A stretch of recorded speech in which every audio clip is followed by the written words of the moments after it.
Orang sehebat-hebatnya di dunia spiritual, dialah orang yang tahu diri, mengenal diri sejatinya. Ngomongnya bisa saja ke atas langit yang ketujuh.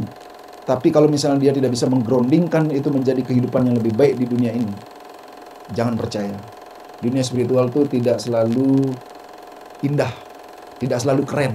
Pada waktunya nanti ada bosannya. Gitu. Siapa yang bosan? Pikiran kita yang bosan. Tapi ada lain lagi, terlalu dalam, ingin cepat-cepat pulang. Karena Atman itu inginnya cepat balik lagi ke sumber. Karena saking rumitnya hidup di sini.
Nah, jadi selamat menjadi kesatria utama untuk membangun budi luhur, untuk melangkah ke depan, menjadi pemimpin bagi dirimu sendiri untuk selalu bercahaya.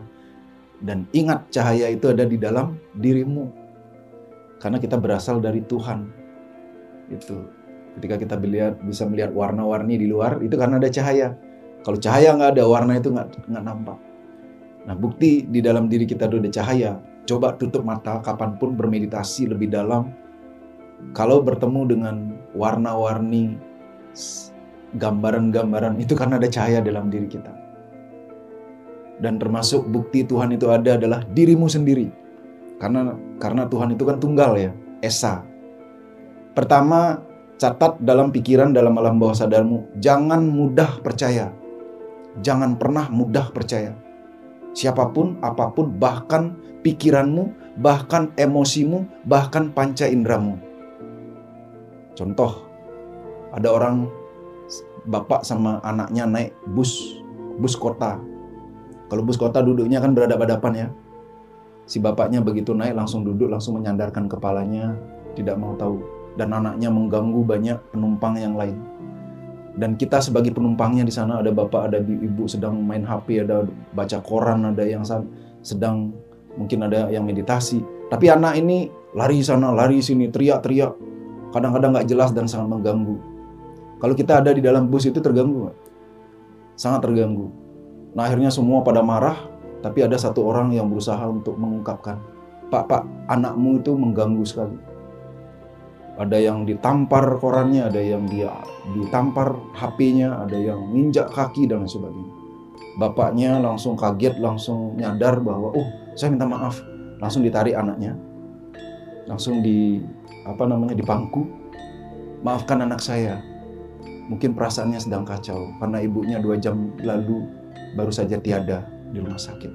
Kami pulang untuk menyelesaikan segala urusan. Mata kita, telinga kita, panca indera kita dengan jelas melihat di depan mata kita itu anak itu sudah mengganggu dan membuat emosi dan perasaan kita itu jadi marah. Betul ya? Tapi setelah kita dengar ceritanya ada realita lain. Bahwa ternyata si anak itu baru kemarin diajak ibunya bercanda dan ketawa, mungkin kondisi yang betul-betul menyenangkan. Jadi ada realita, ada sesuatu yang benar yang lain yang kita tidak tahu. Padahal panca indera mata kita tuh melihatnya tuh udah benar dia tuh mengganggu. Tapi ternyata kenapa ia mengganggu? Karena dia tidak paham dengan perasaannya sendiri. Jadi realita melalui panca indera. Jangan mudah percaya. Panca indera kita sendiri aja bisa salah mempersepsikan, ya. Apalagi omongan orang lain. Makanya ada orang banyak bunuh diri karena gosip. Apalagi omongan orang lain coba yang membuat kita sakit hati, pikiran kita kacau, hidup kita jadi kacau. dan bahkan relationship kita jadi kacau karena orang lain. Itu. Nah, jadi jangan mudah percaya. Yang kedua, jangan mudah tidak percaya, kebalikannya. Jadi kalau ada berita, ada informasi, ada apa, jangan langsung tutup. Jangan-jangan itu adalah sesuatu yang benar, yang harus kita pahami. Jadi selidiki. Yang pertama, praktiasa, buktikan sendiri. Yang kedua, anumana, logikakan. Yang ketiga, agama. Mirip-mirip ini, agama ya. Agama itu artinya referensi. Ada orang yang sudah pernah membuktikannya. Cari referensi sebanyak-banyaknya. Cari informasi sebanyak-banyaknya sebelum mengambil keputusan. Jadi jangan biarkan panca indera mengambil keputusan. Jangan biarkan nafsu mengambil keputusan. Jangan hanya pikiran mengambil keputusan. Apalagi hanya ego yang mengambil keputusan. Hati-hati sekali. Ya, itu tetap disiplin dan eling. Karena tidak ada yang menjamin hidup ini mudah. Dan tidak ada yang bisa menyelamatkanmu selain dirimu sendiri. Mungkin yang punya pasangan, punya orang tua, punya mertua, punya anak. Jangan pikir mereka bisa menyelamatkanmu. Tapi ajaran yoga mengajak untuk kamulah menyelamatkan mereka. Jangan harapkan mereka yang menyelamatkan kamu. Kamu sendiri yang menyelamatkan mereka.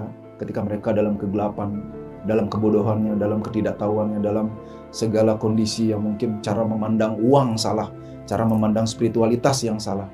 Karena bagi Aji, hal yang paling hebat bagi seseorang di dunia materi ini adalah ia paham bagaimana memandang uang.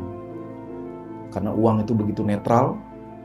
Ketika uang di tangan orang yang baik, dia akan melipat gandakan kebaikan orang itu. Ketika uang itu ada di tangan yang jahat, dia akan melipat gandakan kejahatan orang itu sendiri. Makanya kita harus melek tentang uang, harus paham tentang materi. Begitu sebaliknya, spiritualitas.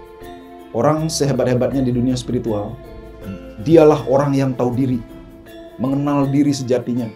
Ngomongnya bisa saja ke atas langit yang ketujuh. Tapi kalau misalnya dia tidak bisa menggroundingkan itu menjadi kehidupan yang lebih baik di dunia ini, jangan percaya. Jangan percaya orang ngomongin spiritual, tapi dia tidak bisa menjaga kesehatannya. Karena Aji buat Pasraman ini adalah untuk mengcombine semua aspek kehidupan yang seimbang, selaras dan seimbang. Live in harmony and balance. Makanya Bali, balance life. Ya, kalau pusing, udah bingung, udah balik ke Bali, balance lah life-mu. Gitu ya, balance life. Jadi itu perlu harmoni dalam diri dan seimbangkan. Itu tetap eling sehingga tidak ada yang menjamin hidup ini mudah, gampang, dan juga membantumu selain dirimu sendiri untuk membantu untuk bereskan karma itu. Ya. Kemudian kembali hadapi semua dharma dan drama. Kita sedang didramakan oleh Tuhan, tapi di balik drama itu ada dharma yang harus kita bereskan. Gitu. Ya. Gitu. Jadi apapun yang bikin sesak, bahwa ada ini, ada mengganggu, ada itu yang mengganggu. Tidak ada yang bisa mengganggu kita kalau bukan kita yang mengizinkan. Makanya melalui meditasi, melalui yoga, melalui pemahaman, spiritualitas, pengetahuan-pengetahuan hidup, kita naikkan frekuensi kita. Apapun yang kita percaya itu menempel, yang namanya ditarik oleh gravitasi, dia tidak akan nyaman di dalam diri kita. Karena semua itu adalah tamu. Ketakutan tamu, amarah tamu. Apalagi kecemasan adalah tamu. Dendam adalah tamu. Mereka bukan diri kita yang asli. Jadi biarkan dia pergi dengan sendirinya dengan kita tuh menambah ilmu pengetahuan kita. Kalau kita tidak menambah ilmu pengetahuan, makin banyak tamu yang rusak-rusak itu datang ke rumah kita, ke dalam pikiran kita itu. Dan kemudian kita anggap orang lain yang menyerang kita. Padahal enggak, padahal kita yang berada di situ. Gitu. Nah, jadi apapun yang bikin sesak itu lepaskan, terutama hal-hal yang salah di dalam pikiran kita. Dan dunia spiritual tidak selalu mengasihkan. Ya. Dunia spiritual itu tidak selalu indah, tidak selalu keren. Pada waktunya nanti ada bosennya. Gitu. Siapa yang bosen? Pikiran kita yang bosen. Tapi ada lain lagi, terlalu dalam, ingin cepat-cepat pulang. Karena Atman itu inginnya cepat balik lagi ke sumber. Karena saking rumitnya hidup di sini. Nah, sekarang kita balik ke diri yang sejati, sehingga biarkan sisang kesadaran itu yang melangkah menggunakan alat-alat hidup ini. Bukan si bagian-bagian, si ego, si nafsu, si panca indera, si pikiran saja yang menggunakan tubuh ini, alat ini. Karena kita sebagai sang saksi, purusa, dan kemudian yang disaksikan atau yang dilihat atau pengalaman melihat, dan kemudian ada objek yang melihat. Nah, spiritualitas adalah memisahkan ketiganya itu agar kita bisa selaraskan. Tidak bisa kita menyelaraskan kalau kita tidak bisa memisahkan. Begitu juga sebaliknya. Tidak bisa kita memisahkan kalau misalnya kita tidak bisa mengcombine. Gitu. Nah, jadi spiritualitas itu disebut dengan wiweka, bagaimana memisahkan antara baik dan buruk. Bagaimana menyelaraskan yang tidak cocok sehingga menjadi cocok. Gitu. Dan spiritual itu bukan klinik, ya. Spiritual itu very logical. Dan hubungannya adalah honor, respect, love, compassion, and kindness. Ini pegangan utama di dunia spiritual. Kalau ini tidak bisa dipegang, jangan sebut orang itu spiritual. Gitu. Spiritual itu sudah mengimplementasikan dirinya spirit, cinta, rasa hormat, penghargaan, kebaikan, dan juga keselarasan di dalam dirinya. Gitu. Makanya kalau di dalam Buddha atau Hindu disebutnya itu adalah Maitri, Karuna, Mudita, dan Upeksa. Nah, jadi di Tampak Siring ini ada sejarah, ya. Aji sempat mempelajari itu, dan itu sebabnya, alasannya kenapa Aji temukan kenapa Pasraman ini di sini.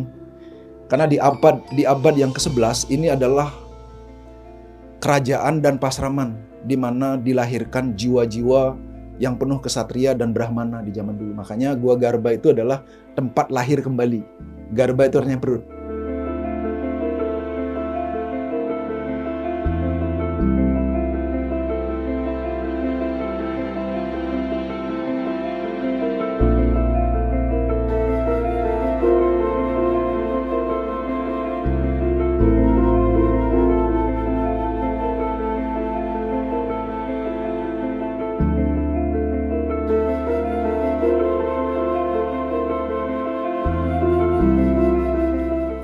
Om Swastiastu. Niki pengalaman yang sangat baru bagi saya. Pertama, banyak sekali kejadian yang sebelumnya yang sangat melogikakan sesuatu. Harus logis sekali lah. Apa saja nih, apa enggak nih, dengan banyak latar belakang mungkin enten ya. Di kegiatan ini, Tapa Brata ini, di zaman yang serba modern, ternyata saya berterima kasih juga pada diri sendiri. Kalau kata Nanda, ada jiwa tua dalam saya yang ternyata tidak begitu asing dengan hal-hal ini. Sehingga sederhana, saya bisa duduk selama 15 menit, bahkan 30 menit. Ada sedikit mengeluh, tapi akhirnya bisa melewati. Saya sangat bersyukur dengan karma baik saya di masa kini maupun di masa lalu. Dan seperti yang tadi, apa hal yang ingin dilakukan setelah pulang dari sini, yaitu tetap ingat dan eling tetap, karena saya percaya guru akan datang ketika kita siap menjadi murid. Jadi mudah-mudahan energi dan vibrasi ini tetap kita pegang masing-masing dan jauh bisa memancarkan untuk orang-orang yang di luar Pasraman. Dan izinkan saya mengutip Wayan Mustika, yaitu gini: sesungguhnya alam ini terus berbicara meski tanpa kata-kata. Sebab setiap kata hanyalah ciptaan manusia untuk mewakili apa yang ingin mereka utarakan. Sedangkan alam berbicara dengan keheningan mereka sebagai ciptaan. Suara-suara mereka itulah yang menjadi kalimat yang menyampaikan pesan untuk kita baca. Terima kasih.